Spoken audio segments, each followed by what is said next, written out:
মানিকগঞ্জ 3 আসনের এমপি সাহেব নির্বাচনকে সামনে রেখে এক সভা করেন।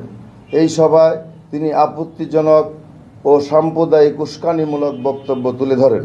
ফলে ধর্মীয় সম্প্রীতি বিনষ্ট ও সংখ্যালঘুদের মাঝে অনাস্থার সৃষ্টি হয়েছে। সাংবাদিক বন্ধুগণ, আমি নিম্ন স্বাক্ষরকারী সুদেব কুমার সাহা, আসন্ন সদর উপজেলা নির্বাচনের চেয়ারম্যান পদপ্রার্থী। অত্যন্ত দুঃখের সাথে আপনাদের মাধ্যমে মাননীয় প্রধানমন্ত্রী, নির্বাচন কমিশন, জেলা প্রশাসন, পুলিশ প্রশাসন ও সংশ্লিষ্ট সকলের দৃষ্টি আকর্ষণের জন্য আমার লিখিত বক্তব্য নিম্নে তুলে ধরছি। 1 নম্বর, বাংলাদেশ আওয়ামী লীগ উপজেলা নির্বাচনে দলীয়ভাবে অংশগ্রহণ না করে সকলের জন্য উন্মুক্ত করে দিয়েছে। সেই সাথে দলীয় প্রধান মাননীয় প্রধানমন্ত্রী জননেত্রী দেশরত্ন শেখ হাসিনার নির্দেশ দিয়েছেন, কোনো মাননীয় মন্ত্রী এমপিগণ সরাসরি কোনো প্রার্থীর পক্ষে প্রচারে অংশগ্রহণ করতে পারবে না এবং পরিবারের কাউকে প্রার্থী করতে পারবে না। কিন্তু অতি দুঃখের সাথে জানাচ্ছি যে মানিকগঞ্জ 3 আসনের মাননীয় সংসদ সদস্য জনাব জাহিদ মালেক এমপি তার ফুফাতো ভাইকে প্রার্থী করে সরাসরি তার জন্য কাজ করছেন এবং সাম্প্রদায়িক ও উস্কানিমূলক বক্তব্য দিচ্ছেন।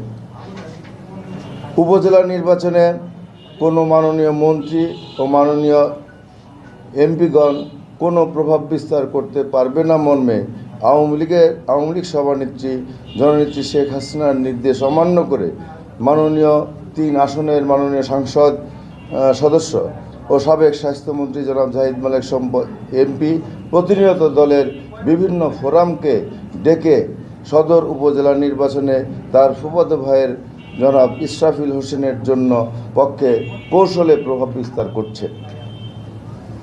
জনাব জাহিদ মালেক স্বপন এমপি মহোদয় দলীয় একজন সংসদ সদস্য হওয়ার পরেও একজন প্রার্থীর পক্ষে সরাসরি অবস্থান নেওয়ায় দলীয় কর্মী এবং সমর্থকদের মাঝে প্রতিক্রিয়া সৃষ্টি হচ্ছে, যা সুষ্ঠু ও উৎসবমুখর নির্বাচনের অন্তরায়।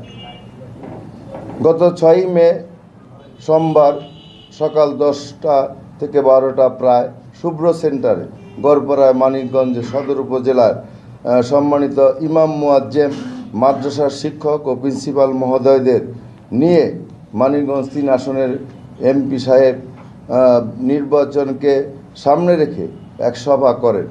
এই সভায় তিনি আপত্তিজনক ও সাম্প্রদায়িক উস্কানিমূলক বক্তব্য তুলে ধরেন। ফলে ধর্মীয় সম্প্রীতি বিনষ্ট ও সংখ্যালঘুদের মাঝে অনাস্থার সৃষ্টি হয়েছে। কৃষ্ণপুর ইউনিয়ন নির্বাচনে পূর্বে সরকারি প্রকৌশলীকে সাথে নিয়ে বিভিন্ন প্রকল্পের আশ্বাস প্রদান করেছেন, যা নির্বাচন আচরণবিধি লঙ্ঘন। সদর উপজেলায় তার মনোনীত প্রার্থীর পক্ষে কাজ না করলে দলীয় পদ থাকবে না বলেও ধমক প্রদান করছেন, যার ফলে নির্দলীয় নির্বাচন হলেও দলীয় নেতাকর্মীদের স্বাধীনতা খর্ব হচ্ছে ও দলীয় কর্মীদের মাঝে ভীতির সঞ্চার হচ্ছে। বর্তমান জনপ্রতিনিধি ও সাবেক জনপ্রতিনিধিদের ডেকে বারংবার এমপি সাহেবের আপন ফুফাতো ভাই তার পক্ষে কাজ করার জন্য চাপ সৃষ্টি করছেন।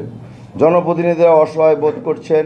জাহিদ মালেক মহোদয়ের ভাই এর উপস্থিতিতে জনপ্রতিনিধিদের দলীয় এমপি জাহিদ মালেক সাহেবের প্রার্থীর পক্ষে ভোট দেওয়ার জন্য শপথ বাক্য পাঠ করাচ্ছেন, যা সামাজিক যোগাযোগ মাধ্যমে ভাইরাল হয়েছে।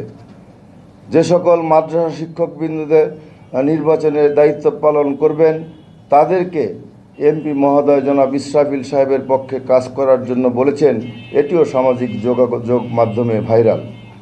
সাংবাদিক ভাইরা, মানিকগঞ্জ সদর উপজেলার জনগণ যখন একটি নিরপেক্ষ প্রভাবমুক্ত নির্বাচনের জন্য আশাবাদী হচ্ছিল, তেমনি সময় মাননীয় এমপি মহোদয়ের হস্তক্ষেপের কারণে জনমনে বিভ্রান্তি সৃষ্টি হচ্ছে ও সুষ্ঠু নির্বাচনের জন্য সংশয় সৃষ্টি হচ্ছে।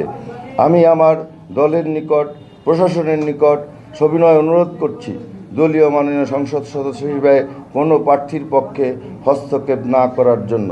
আমি তো একজন হিন্দু মানুষ, সাম্প্রদায়িক কথা বলে, কিন্তু এর আগে কিন্তু আমি সেক্রেটারি হওয়ার আগে সেখানে কোনো নামাজের জন্য ঘর ছিল না, সেখানে কিন্তু আমি নামাজ ঘর করেছি।